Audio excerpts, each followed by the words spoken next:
Hello, people of internet activity.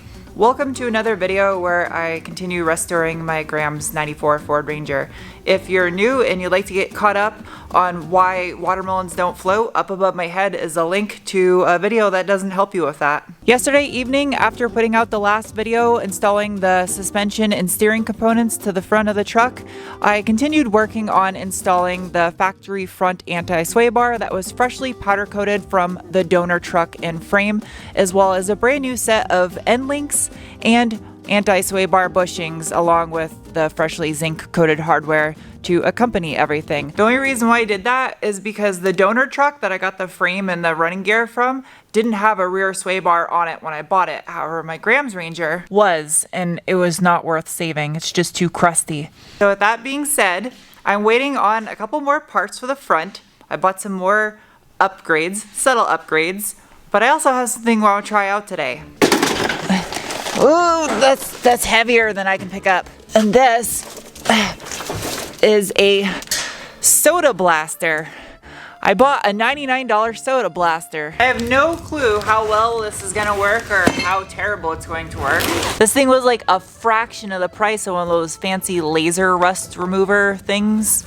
I saw those work really good for what I need to do. So if it sucks, well, warning. To avoid danger of suffocation, keep this plastic bag away from babies and children. Do not use bag in cribs, carriages, or playpens. Ooh. Oh yeah, it's like a regulator.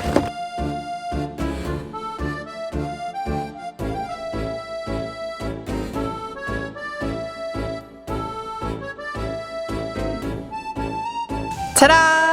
Assembled! Now that that little R2-D2 beer can chicken looking thing is built, let's just get straight to the business and pull the bed off the Ranger. Rotate no car. Ouch, my head!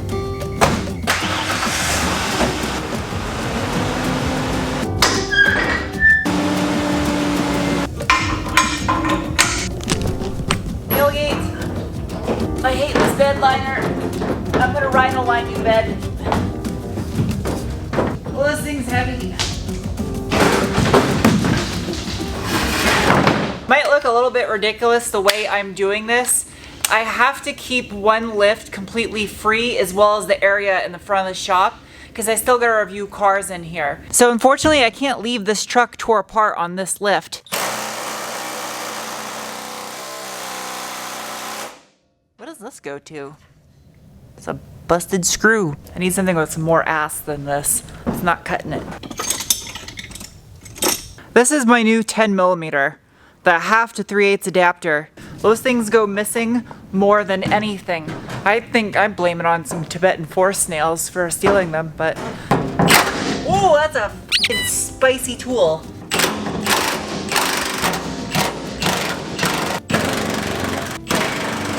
Oh, that's a trip to the hospital waiting to happen. Oh, I gotta take the taillights out. And that should be it. I don't know if any of you have had snails before. I had them in Paris for the first time. And they were quite delightful. They had garlic butter on them. This went from being soda blasting the underside of a Ford Ranger bed to talking about French butter snails. I'm gonna just shut up and get back to screwing. I'm much better at that than I am eating snails. Oh, great. So yeah, I get a new plug. This one's all brittle anyway. These taillights are gonna look so good when they're polished. I wanna polish them right now, but I got work to do. I just wanna detail this thing so bad. Gentling.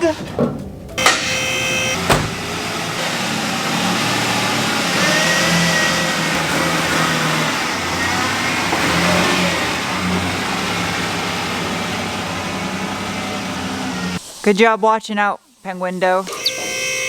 Obviously, I can't pick up this bed on my own, so I gotta get some help from the boys next door.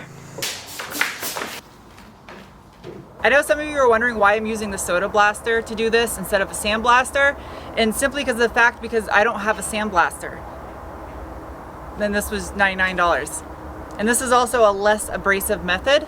I don't want to just blast holes through the underside of this truck, nor do I really want to try to take the paint off. I'm just simply trying to minimize the surface rust that's down here and get it to a manageable level where I can do rust converter and then undercoat the truck. As many of you are already aware, rust is an absolute non-issue in a desert climate like Tucson where I live, and this truck will never ever get driven in a salty, snowy environment, or even a wet environment for that matter.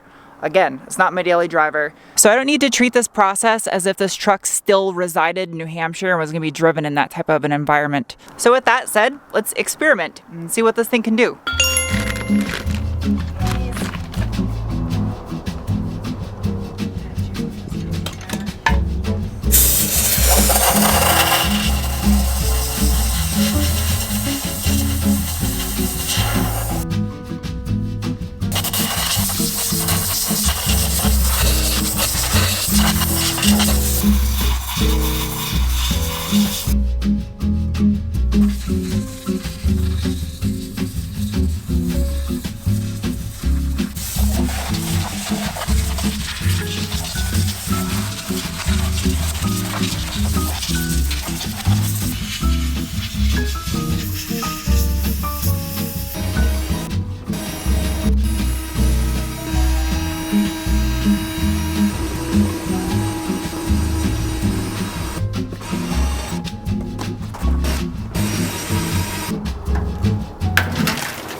I had to take these things off because these are going in the trash anyway.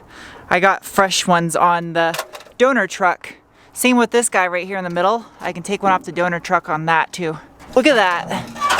That was so rusted. I had to stop halfway through and take that ass face aerator off. The guys inside need the air compressor because they're about to spray a car. So halfway through, I don't actually hate this thing. Considering this is probably a little overkill for what this is intended for, it's not doing terrible. I'm surprised. Is it worth $99?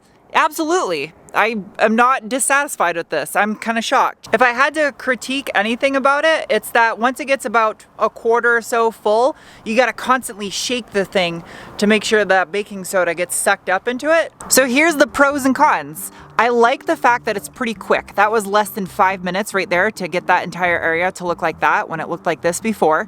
I would say that's about good enough to hit with a rust converter. Might just take lightly a Scotch-Brite real quick or just hit it some more with the soda blaster. Right here in these areas where I just barely went over the paint, it takes the paint off real quick. And what's good about that is if you're prepping something really quick, like for instance, a windshield wiper arm, they just kind of eventually start looking dingy and the paint wears off them. If you were to hit those up with that thing, it'd be nice to just go over with some trim black or whatever, and you won't have the sand scratches underneath, and I think it's still enough tooth that the paint would adhere to. Is it the ideal tool for the job?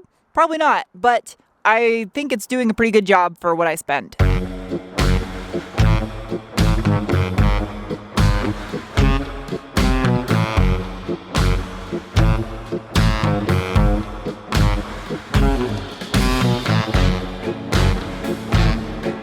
I don't even know what to say other than I will see you tomorrow.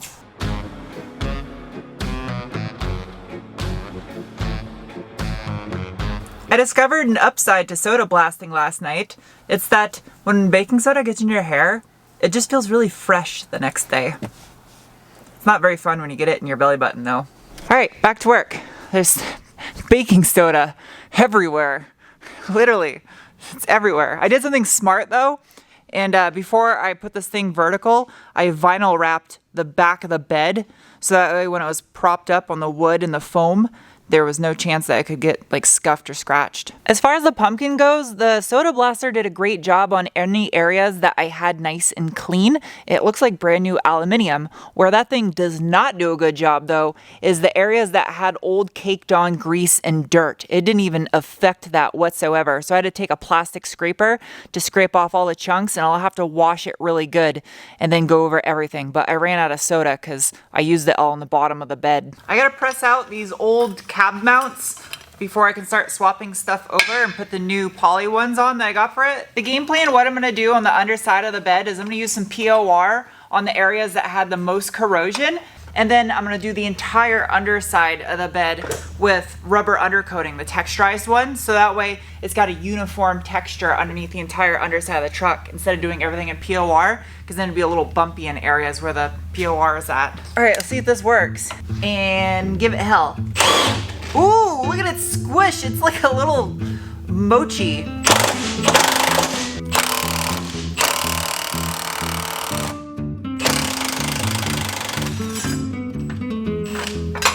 Why is that not doing what I thought it was gonna do?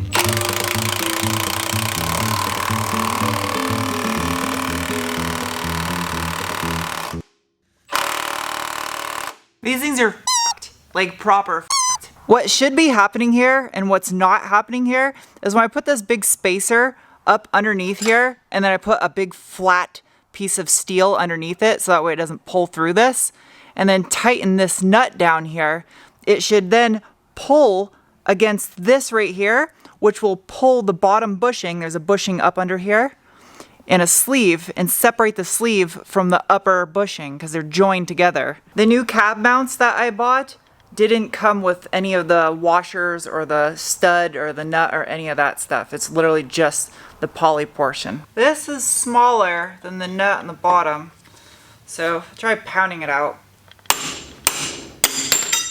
Are you serious? That easy? Oh, that was just the bolt. Never mind. Ouch. Haha. That was so easy. Oh, I'm an idiot. I know what was happening. I'm so dumb. That's why I snapped the bolt, because it was bottoming out on here. The pipe that I had around the bottom of it wasn't deep enough. So I was literally just tightening the bolt right into this thing and bottoming it out, and that's why it mushroomed that. Okay, this pipe will allow me to go a lot deeper. It's got a lot more length to it. Ooh, it says Ford on the bushing. There we go. Protector. Got it. Ta-da! Science.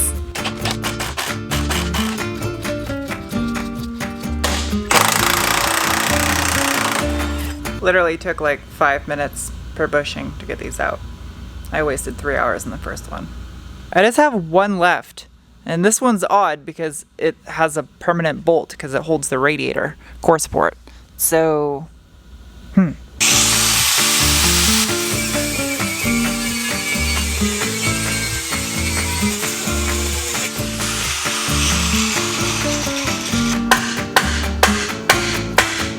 I made a mess. Just a little bit. I do actually have natural freckles, but these ones were brought to you by PB Blaster and Rust Chunks. There's a tip you won't find on Nikki Tutorials. So these are the new ones right here. I stuck the sleeve that I ruined on this side, but the other side's still good, inside the new bushing. And then this is the nut plate that was also destroyed on this side. It's still good from the other side. I'll get one in the junkyard, it's whatever. And then, just in case someone wanted to see how this goes together, I'm going to do it when I put the cab on, but it goes in this order, just like this. So the washer and the bolt go from the inside of the cab, and then the rest of it sits underneath the cab of the truck, and that plate is right there, the nut that I screwed up. Before I clean up the massive mess that I made, I have a package right here. And it's not just any package, it's one that I'm going to lose a thumb on trying to open because I don't know how to use a knife. It's from my friend Maddie. And if you guys don't know who she is, she's Evo Maddie on Instagram. And she also has YouTube. I'll put her stuff down in the video description below. Maddie sent me this, and I'm putting it in a video because I support other female automotive content creators. And I think that's important to do because you don't see enough of it in the automotive community. Maddie owns her own company, Endangered Co. I think the co means company, so endangered. And, oh no, I dropped something. Oh, so cute. Oh, she's doing a thing on mental health awareness right now. She sent a little Grim Reaper, the plate bracket. Go love yourself. Oh, one of these is, she said she was sending a crop top. One of these is a crop top. See, she makes merch for girls. It's a little kitty. The little sakura blossom. Is that how you say it? Cherry blossom sakura. I don't know how to say it. I don't speak Japanese. And stickers. You may have seen her car before on Instagrams. That's her Evo 8. Pretty sure it's 8. I don't think it's a 9. Isn't that cute? Anyway, I'm gonna put Maddie's links down below to her socials. Give her a follow and support her because she's a very good person and that's important. So for the next video, the plan is to prep the underside of the bed and get that completely POR'd and rubber undercoated. And then the bed is gonna be permanently mounted over here on this frame. My only concern about permanently mounting it right now is the extra weight on the back side of the truck because I don't have the engine in. I think it'll be fine because it's like 350, 400 pounds, probably 350 pounds for this bed. So it's not too much weight. And then I'm also gonna have some other brand new parts I got coming for the front end. And then after that, the engine, transmission, and transfer case are all coming out, and I'm probably gonna soda blast the transmission and transfer case since it worked fairly decent on the rear end. Just gotta make sure it's nice and clean. And then a little bit of freshening up on the engine, maybe some new gaskets and just basic maintenance parts, and re-powder coat the valve covers and clean up the aluminum parts, make them look fresh. Might even use the soda blaster on those too. And it just makes such a mess. That's the downside, is like, it is so messy, but meh. Gotta do what you gotta do. Anyway, I hope you guys enjoyed this video, and I'll see you soon with another. Bye!